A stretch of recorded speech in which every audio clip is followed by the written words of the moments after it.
Ассаламу алейкум. Бүгінгі тема осы жоғалған кісілер туралы. Яғни мына 4 кісі бір отбасы жоғалып кеткен, одан кейін тоже жанұясында 2 адам жоғалып кеткен.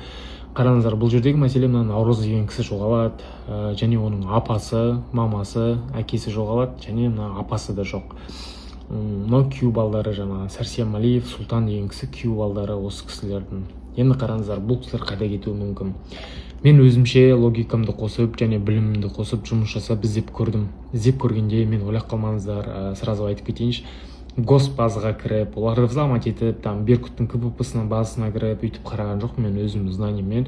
Және бұлар кісілердің сим карталары арқылы информация іздедім, яғни қай жерде өшкен, қай жерде қосылған деген сияқты.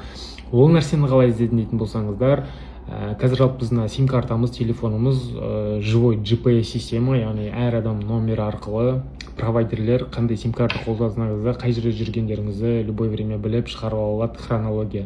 Және мен дәл солай іздедім бұл жерде хронологиямен. Мен және провайдерский системаны взломать еткен жоқпын. Ол нәрсе жалпы кішкене білімді қолдансаң ізденуге болатын нәрсе. Сондықтан сол нәрсені сразу айтып кетейін. Жаңағы база ешнәрсеге кірген жоқпын. Мен өзімнің мына жақта жұмыс жасайтын және ортам бар, сол жерде жұмыс жасап, сол жерден іздендім.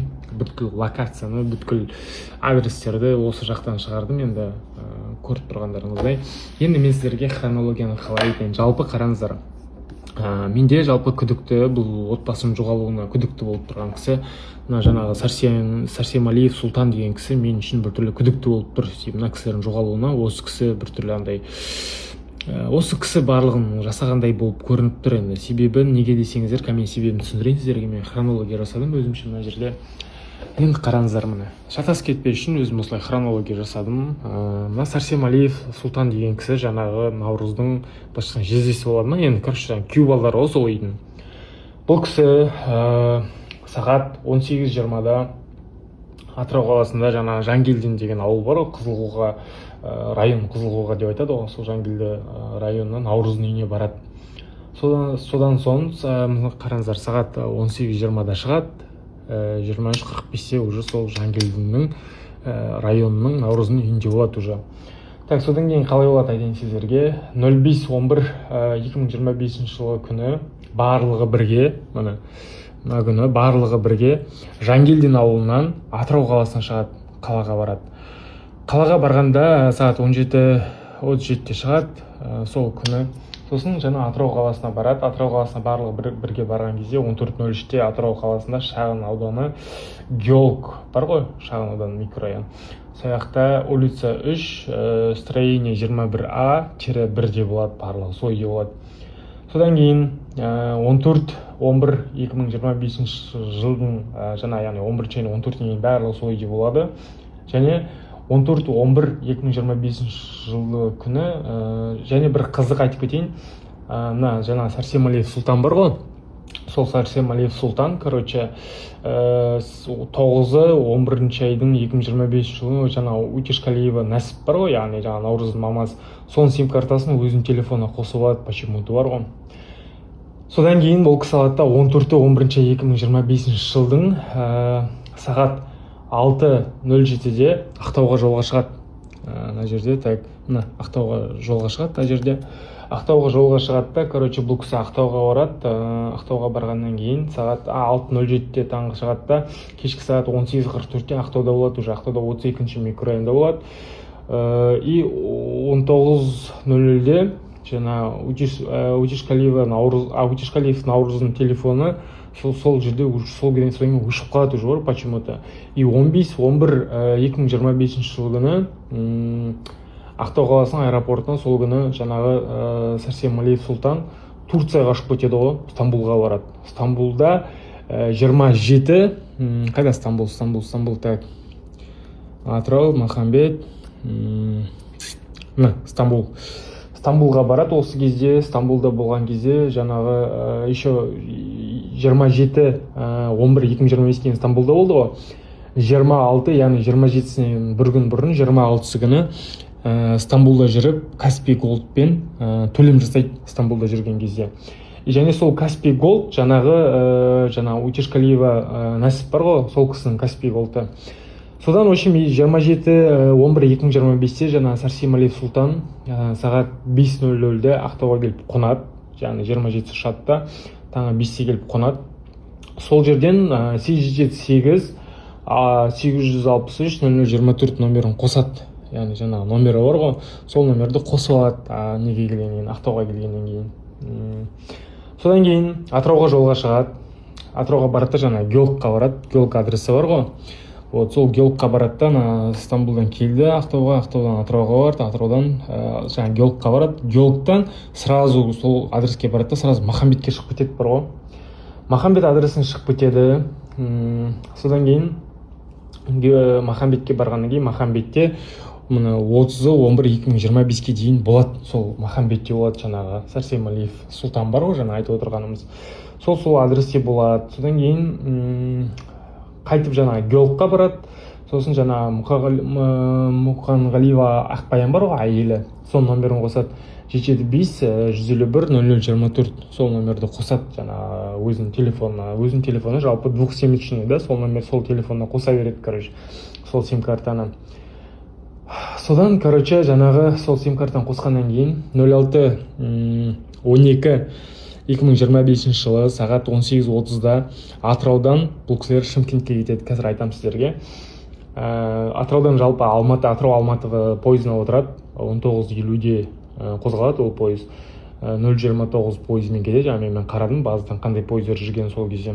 Сөйтіп Сәрсенғалиев Сұлтан және оның әйелі Мұқанғалиева жаңағы Ақбаян екеуі 09-12-2025 жылы Шымкент қаласынан сағат 10:00-де ЖД вокзалда сим-карталарының соңғы активности болады, екеуінің бар ғой.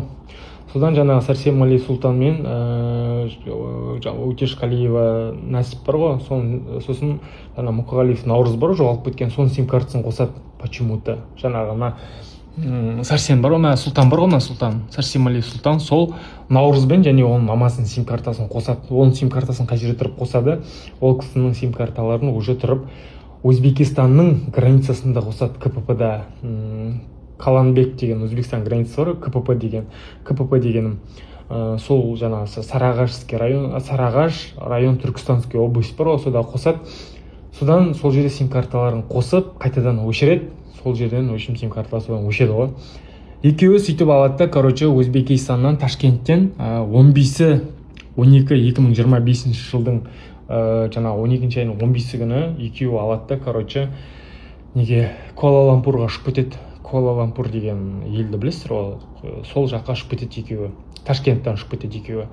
Сол кезде мен қарадым, сол уақытта қандай рейстер ұшқанын, уақытын D723 авиакомпания Air Asia деген самолет ұшып барған екен. Мен Flight Radar'дан қарадым, история жаңа вылет бар ғой, соны. Ол самолет 7 сағат 40 минут ұшып барған. Сөйтіп 15-12-2025 сағат 6:35-те олар барып қонады Куала-Лумпурға. Содан 19:10-да сим-карта қайттан активность береді. Содан мен хронологиясын қарасам. Сөйтіп сол кезде алады олар почему-то Балиден қосылады сим-картасы. Енді қарасам сол аралықта тоже Flight Radar'дың базасынан қарайтын болсақ, біздер сағат 6:35-те пересадка болған екен. Яғни 6:35-те қонған Куала-Лумпурға, 9:10-да пересадкамен D8 798 рейсімен Air Asia тоже опять же. Сонымен Куала-Лумпур Бали ұшып кетеді. Содан 12:05-те Балиде болады мына. Куала-Лумпур Бали. Содан бастап мына Q баласы әлі күнге дейін неде Балиде. Және осы Балиде жүріп, жаңағы Нәсіп бар ғой, Наурыздың мамасы, соның мамасының картасы бар, халық банк картасы. Сомен оплата жасап жүр, Балиде жүріп. В данный момент қазір даже кеше оплата жасалған, соңғы рет қарайтын болсақ. Енді қараңыздар, Наурыздың сим картасын провайдерский системамен қараймын ғой мен. Провайдерский система дегеніміз жаңа басында айтқанымыздай база ғой, сол базамен қараймыз. Базамен қарайтын болсам, бұл жаңа Наурыздың сим картасы Өзбекистаннан активность беріп тұр почему-то. Енді мен қазір оның сим картасын WhatsApp-на жазғанда троянский программа жіберіп қойдым. Енді ол ашпау маңызды емес, енді қатты. Сол арқылы көреміз енді. Ол сим карта бірақ менің ойымша Наурыздың өзінде емес сияқты. Наурыздың номері бірақ Наурыздың өзінде болмау мүмкін. Вот. Примерно 80-90% сондай вероятность бар. Енді получается бұл кісілер мен қараған кезде жаңағы ешқайда за границу шықпаған бұл кісілер. Получается бұл оған дейін Стамбулға барып келеді, мына Сұлтан. содан кейін алады да мына екеуі Куала-Лумпурға, одан кейін Балиге ұшып кетеді екеуі. Қазір Балиде мына екі кісіні Қазақстаннан іздемей ақ қойсаңыздар болады. Балиде жүр мына екі кісі. Және Балиде жүріп мына Нәсіп деген кісінің картасын қолданып жүр мына екеуі. Ну енді мынау скорее всего, да. Және бұл кісілер ешқайда пересечениен границ шықпаған. Получается, бұл кісілер алып, бұл кісілерді за границу Өзбекистанға шығарып жүру мүмкін. Сондай вероятность бар. Өйткені сол Түркістан жақтарда мен алдында айтқан видеомдағыдай наркота кіретін, андай черный граница нелер бар, пересечение өтетін. Сондай бір муткамен өткізіп жіберу мүмкін. Немесе Қазақстанның бір жерінде енді бұл кісілерді анықтау керек. Себебі бұл кісілердің біреуінің де сим картасы өзінде емес та, анықтайтын болса, мынаның сим карталары мына кісіде жүр да, бұл кісі қосады, өшіреді. Бірақ бұл кісінің сим картасы, мен айттық қой, Өзбекстан КПП-сында өшеді, содан кейін барып бұның да сим картасы өшеді. Почему-то мынау тұрып, мына жаңағы енесінің сим картасын еще границаны тұрып қосып тұр ғой, не үшін қосады мысалы? Получается, мына кісілердің барлығының сим картасын мына кісі алып кеткен өзіне. Сол жерде қосып, может ақша перевод жасауға код сұраған шығар енді, скорее всего. Сөйтіп сол сим картаны мына кісілерде. Бірақ мына баланың сим картасы Өзбекистаннан активностін беріп тұр. То есть провайдерлік система вышкалерден қарайтын болсақ, Өзбекистанда беріп тұр. Және бір алгоритммен жұмыс жасап тұр. Получается, қараңыздар, таңертең сағат 7-де қосылады WhatsApp, яғни интернет. Обедте сағат 3-терде өшеді, және кешкі сағат 6-да қайта қосылады да 9-да өшіп қалады, содан таңертеңге дейін қайтып өшіп тұрады интернет. Күнде сондай алгоритммен жұмыс жасап тұр.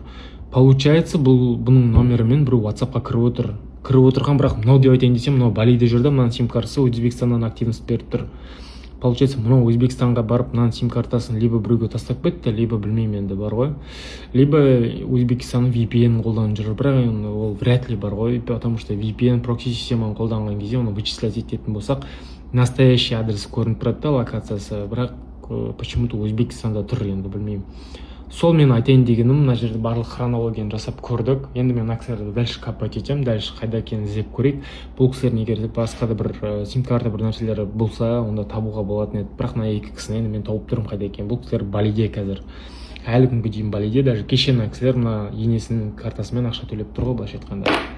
Енді дальше іздеп көреміз. Ақпарат болса салып отырамын.